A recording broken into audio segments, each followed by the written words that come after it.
Salam, selamat pagi saudara. Puji Tuhan, pagi hari ini kembali kita akan merenungkan kebenaran firman Tuhan. Firman Tuhan saya beri judul bersungut-sungut. Saudara, bersungut-sungut sepertinya sesuatu yang sepele ya. Bahkan sekarang ada yang suka bikin konten tentang bersungut-sungut, tentang macam-macam hal. Lalu kemudian banyak yang like, banyak yang anggap ini lucu gitu. Tapi kita harus lebih hati-hati ya, sadar nggak sadar kita jadi menganggap bersungut-sungut itu nggak apa-apa. Bersungut-sungut itu wajar, bersungut-sungut itu manusiawi banget gitu. Sehingga akhirnya kita ikut-ikutan bersungut-sungut tentang segala hal dalam kehidupan kita. Nah saudara, ketahuilah bahwa bagi Allah bersungut-sungut rupanya bukan masalah sepele loh. Tapi ini masalah yang serius. Kita baca di Bilangan pasal 14 ayat 27-28. Berapa lama lagi umat yang jahat ini akan bersungut-sungut kepadaku? Segala sesuatu yang disungut-sungutkan orang Israel kepadaku telah kudengar. Katakanlah kepada mereka, demi aku yang hidup, demikianlah firman Tuhan, bahwasanya seperti yang kamu katakan di hadapanku, demikianlah akan kulakukan kepadamu. Saudara, dalam kisah ini bangsa Israel sedang bersungut-sungut kepada Musa. Karena mereka lebih memilih untuk mendengarkan kabar busuk yang disampaikan oleh 10 pengintai tentang negeri Kanaan daripada memilih untuk mendengarkan kabar baik yang disampaikan oleh 2 pengintai. Mereka mengeluh kepada Musa dan minta kembali saja ke Mesir, ke negeri perbudakan yang baru saja mereka tinggalkan. Nah, inilah salah satu dari kerugian bersungut-sungut, yaitu kita akan kehilangan berkat Allah.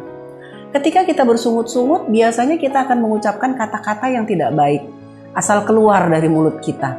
Kata-kata yang tidak baik ini jika sering kali kita ucapkan, maka akan menguasai pikiran kita dan akhirnya kita percayai saudara.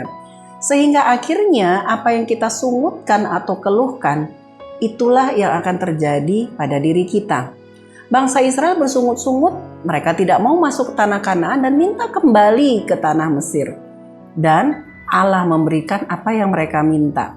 Dalam Bilangan 14 ayat 22-23 dikatakan, semua orang yang telah melihat kemuliaanku dan tanda-tanda mujizat yang kuperbuat di Mesir dan di padang gurun, namun telah 10 kali mencobai aku dan tidak mau mendengar suaraku, pastilah tidak akan melihat negeri yang kujanjikan dengan bersumpah kepada nenek moyang mereka. Semua yang menista aku ini tidak akan melihatnya. Saudara, Allah mau memberkati umatnya dengan mengembalikan mereka ke tanah perjanjian yang berlimpah susu dan madu, mengeluarkan mereka dari tanah perbudakan, masuk ke negeri yang baik buat mereka. Tetapi umatnya tidak mau mengikuti prosesnya Allah. Setiap keadaan yang mereka alami di dalam perjalanan menuju tanah Kanaan membuat mereka terus bersungut-sungut, mereka protes kepada Allah, mereka berontak. Mereka lebih memilih untuk bersungut-sungut sehingga akhirnya mereka kehilangan berkat Allah. Saudara, dalam hidup ini semua ada prosesnya. Kita ikuti saja proses yang sedang Allah lakukan dalam hidup kita. Jangan biasakan untuk bersungut-sungut, untuk mengeluh, untuk memberontak, karena itu akan menghalangi berkat Allah menghampiri kita. Yuk, kita buang sungut-sungut dari mulut kita, dari hati kita. Jangan biasakan ini menjadi sesuatu yang biasa, tetapi ketahuilah bahwa bersungut-sungut itu sesuatu yang tidak disukai oleh Allah. Mari kita berdoa. Tuhan, terima kasih hari ini Kau ingatkan kami, supaya kami tidak membiasakan diri kami untuk bersungut-sungut, mengeluh tentang hal apapun dalam hidup kami.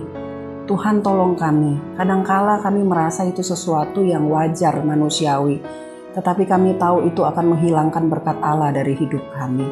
Oleh karena itu, Roh Kudus tolong kami semua untuk kami tidak bersungut-sungut, tetapi kami mengucap syukur dan meminta pertolongan Allah ketika kami membutuhkan kekuatan. Terima kasih Tuhan. Terpujilah nama-Mu, di dalam nama Yesus kami berdoa. Haleluya. Amin. Tuhan memberkati kita semua.